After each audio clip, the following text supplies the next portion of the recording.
We begin with a live look in Louisville, Kentucky, where police say 2 of their own have been shot.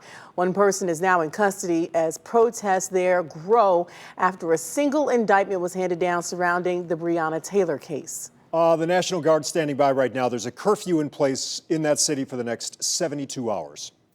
Former Louisville officer Brett Hankinson was charged today for endangering Breonna Taylor's neighbors by opening fire without a clear aim or shot. But those charges are not connected to Taylor's death. Taylor was a 26-year-old EMT. She was shot multiple times by officers executing a no-knock search warrant at her home back on March 13th. Now, that warrant was connected to a drug case and a suspect who did not live in Taylor's home.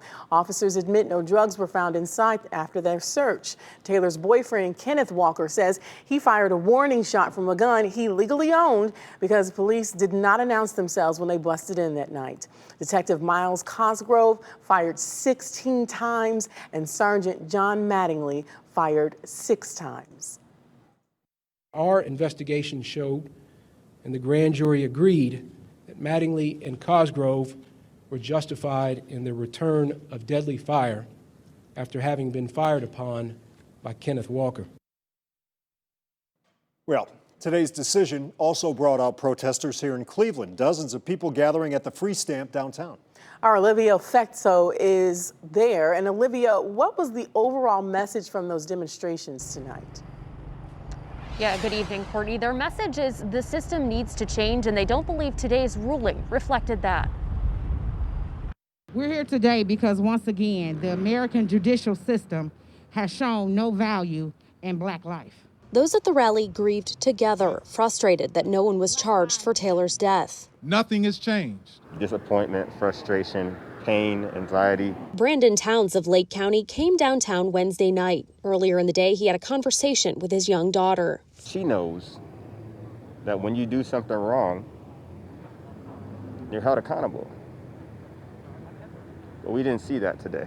Towns, an assistant principal at a Cleveland high school, says someone needs to be held responsible for Taylor's death. This isn't the first time, won't be the last, and we want change. Case Western Reserve law professor Aisha Bell Hardaway says no-knock warrants, the type executed in that Louisville raid, are allowed under Ohio law only if an officer is able to convince a judge their safety is in danger, or that the only safe way to arrest someone or secure evidence is by doing so without warning.